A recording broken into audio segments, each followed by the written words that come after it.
बरतानवी Shah Charles भी मुत्तफिक हैं कि ईरान जौहरी बम नहीं रख सकता। अमरीकी सदर ट्रंप ने कहा कि हमने ईरान को फौजी शिकस्त दे दी है। ईरान ने बताया कि वो तबाह हो रहा है। अमरीकी सदर डोनाल्ड ट्रंप का नया दावा, कहा ईरान चाहता है कि अमरीका अपने हुर्मुज़ खोल दे और नाकाबंदी खत्म कर दे। ईरानी अपनी क़यादत की सूरत हाल को हल करने की कोशिश कर रहे हैं। मेरा ख्याल है कि वो ये कर लेंगे।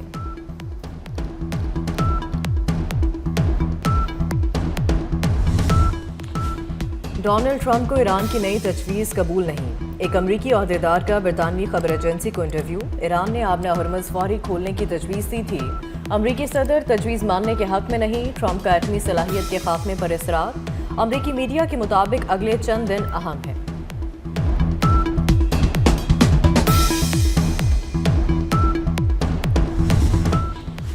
ईरान पर हमले के बाद अमरीकी सदर डोनाल्ड ट्रंप की अवामी पसंदीदगी की शरह मजीद कमी।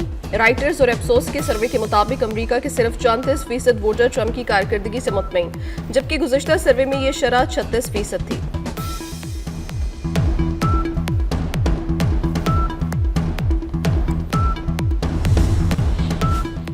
अमरीका ने ईरान के 35 इदारों और शख्सियात पर पाबंदियां आयद कर दी। इन इदारों और शख्सियात पर इल्ज़ाम है कि ये ईरान के बैंकारी शोबे की मदद करते हैं। अमरीकी महकमा खजाना के मुताबिक इन इदारों और शख्सियात ने अरबों डॉलर का तेल पार कराने में मदद दी। अमरीका ने चीनी रिफाइनरीज और बहरी जहाज आबना हुर्मुज़ से निकलवाने के लिए टोल अदा करने वाले ईरानी बैंकों पर पाबंदी आयद करने की भी धमकी दी थी।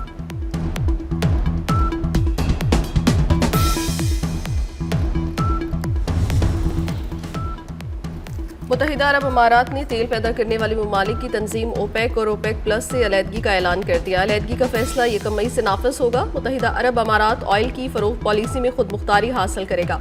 ओपेक का क़याम 1960 में अमल में आया था। सऊदी अरब, ईरान, इराक और कुवैत ओपेक के अहम रुकन हैं। ओपेक प्लस में रूस, अजरबैजान, मैक्सिको और दीगर ममालिक शामिल।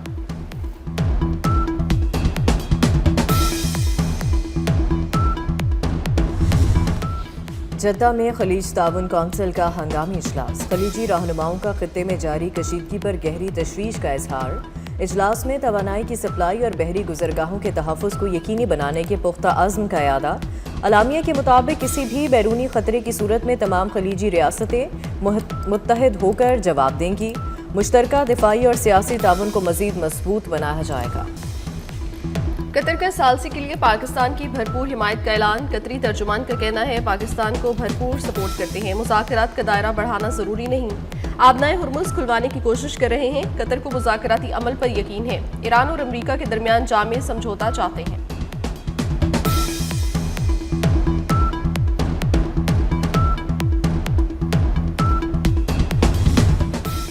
ईरान में पेट्रोल की किल्लत होने वाली है। अमरीकी सेक्रेटरी खजाना स्कॉट बेसेनेट का दावा, कहा ईरानी बंदरगाहों की नाकाबंदी के बायस तेल पैदा करने वाली ईरानी सनतें बंद हो रही हैं। ईरान में बहुत जल्द तेल निकालने का अमल रुक जाएगा। पासदारान इनकलाब के जो रहनुमा बच गए हैं वो अब फंस चुके हैं। जुडिशल कमीशन इजलास में अहम फैसले। जस्टिस बाबर सत्तार की पेशावर हाई कोर्ट तबादले की मंजूरी। जस्टिस समन रफत को सिंध हाई कोर्ट ट्रांसफर कर दिया गया। जस्टिस मोहसिन अख्तर कयानी का लाहौर हाई कोर्ट में तबादला। तबादलों का फैसला अक्सरियत की बुनियाद पर किया गया। जस्टिस अरबाब ताहिर और जस्टिस खादिम सोमरो के तबादले की सिफारिश वापस। इस्लामाबाद हाई कोर्ट की खाली असामियां तबादलों से भरी जाएंगी।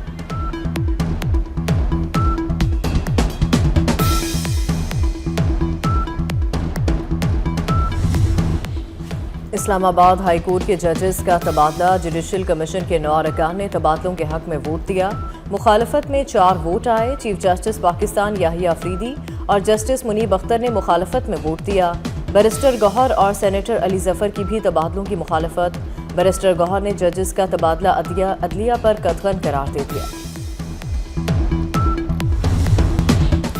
जस्टिस मोहसिन अख्तर कयानी का तबादले के बाद लाहौर हाई कोर्ट के जजेस में 12वां number. Justice Mohsin Akhtar Kayani Islamabad high court में सीनियर तरीन जज थे। जस्टिस बाबर सत्तार तबादले के बाद पेशावर हाई कोर्ट में 6ठे नंबर पर होंगे। Justice Babar Sattar Islamabad high court की सीनियरिटी लिस्ट में 3रे नंबर पर थे।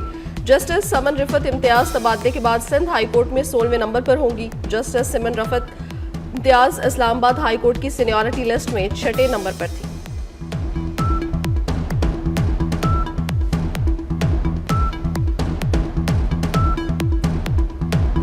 आर्मी रॉकेट फोर्स कमांड की फतह 2 मिसाइल फायर करने की कामयाब मशक। ISPR के मुताबिक फतह 2 मिसाइल जदीद एविनिक्स और नेविगेशनल सिस्टम से लैस है। मशक का मकसद जवानों की तरबियत और तकनीकी पहलुओं की जांच था। सदर, वज़ीर आज़म, फील्ड मार्शल और सर्विसेज चीफ्स ने तकनीकी महारत, लगन और अज़्म को सराहा। वज़ीर दाखिला मोहसिन नकवी की भी कामयाब मशक पर मुबारकबाद। किर्गिज़स्तान के शहर बिश्केक में शंघाई ताउन तंजीम के वज़ीर दिफा का इजलास। वज़ीर दिफा ख्वाजा आसिफ की इजलास में शिरकत। ईरान, चीन, काज़ाकिस्तान और ताजिकिस्तान के वज़ीर दिफा से मुलाकातें। तकरीब से खिताब में कहा, अफगान सरजमीन पाकिस्तान और उसके शहरियों पर हमलों के लिए इस्तेमाल हो रही है। अफगान सरजमीन पर मौजूद दहशतगर्द अनासर के खिलाफ काबिल एतमाद, काबिल तस्दीक और मौसर कार्रवाई नागुज़ीर है।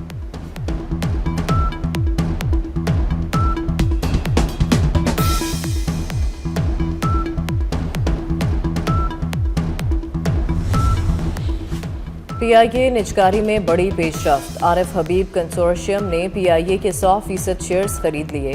तर्जुमान PIA कंसोर्शियम के मुताबिक आरिफ हबीब कंसोर्शियम ने PIA के मजीद 25% शेयर्स के लिए रकम जमा करवा दी।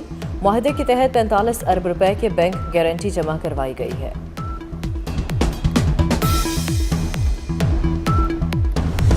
IMF की तमाम शराइत पूरी। पाकिस्तान के लिए $1 करोड़ की किस्त मंजूर होने का इम्कान। IMF एग्जीक्यूटिव बोर्ड का इजलास 8 मई को तलब कर लिया गया। पाकिस्तान और IMF के दरमियान स्टाफ लेवल मुआहिदा 27 मार्च को तय पाया था।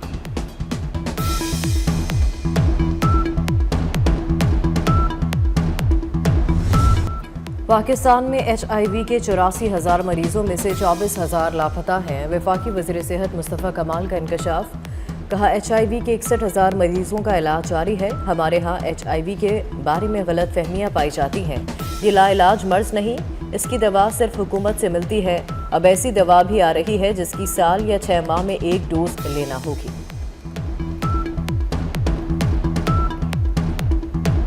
हक की कामयाबी का 1 साल मुकम्मल। वाघा बॉर्डर पर खुसूसी तकरीब में अफवाज पाकिस्तान को खिराज तहसीन। शरका की वाघा बॉर्डर पर होने वाली परेड में खसूसी दिलचस्पी।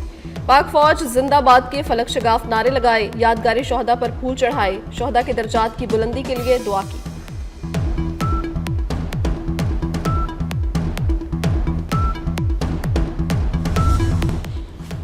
लॉकडाउन में जुज़वी नरमी करने का फैसला। जिम, फिटनेस सेंटर्स और इंडोर स्पोर्ट्स एक्टिविटीज़ सेंटर्स का वक्त बढ़ाने का फैसला।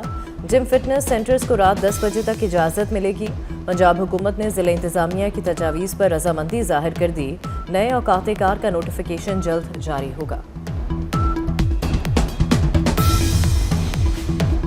निकाह के वक्त दुल्हा और दुल्हन की उम्र 18 साल होना लाजमी करार। बच्चे या बच्ची से शादी पर 3 साल कैद और 5 लाख जुर्माना होगा। निकाह ख्वाह को कम से कम 1 साल कैद और 1 लाख जुर्माना होगा।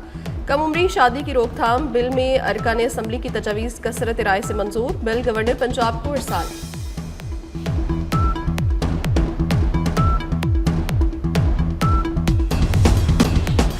भारत की 3 बड़ी एयरलाइंस की फ़ज़ाई ऑपरेशन बंद करने की वार्निंग। एयरलाइन इंडस्ट्री बंद होने के करीब है। एयर इंडिया, इंडिगो और स्पाइस जेट ने खबरदार कर दिया।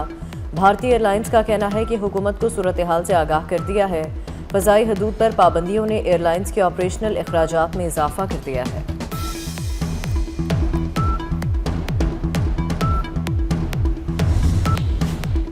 रूसी सदर प्यूटन अपने नायब वज़ीर आज़म पर मेहरबान। प्यूटन ने नायब वज़ीर आज़म को बारिश से बचाने के लिए खुद छतरी थाम ली। सदर प्यूटन के अंदाज और चेहरे पर मौजूद मुस्कुराहट के सोशल मीडिया पर चर्चे।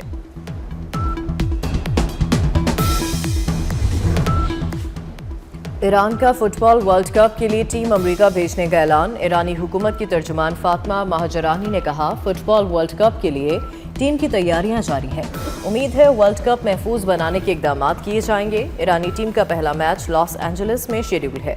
ईरान का वफ्द मेनाब 168 के नाम से वर्ल्ड कप में शिरकत करेगा। और पेशावर ज़ल्मी PSL के फाइनल में पहुंच गई। इस्लामाबाद यूनाइटेड को 70 रन से शिकस्त। पेशावर ज़ल्मी ने पहले खेलते हुए 221 रन बनाए। कप्तान बाबर आजम की 59वीं गेंदों पर 103 रन्स की शानदार इनिंग्स। 222 रन्स के ताकुब में इस्लामाबाद यूनाइटेड 151 रन्स बना सकी। मैच हारने के बावजूद इस्लामाबाद यूनाइटेड के पास एक और चांस। आज पहले एलिमिनेटर में हैदराबाद किंग्समैन और मुल्तान सुल्तान्स में जोड़ पड़ेगा। जीतने वाली टीम का इस्लामाबाद यूनाइटेड से सामना होगा।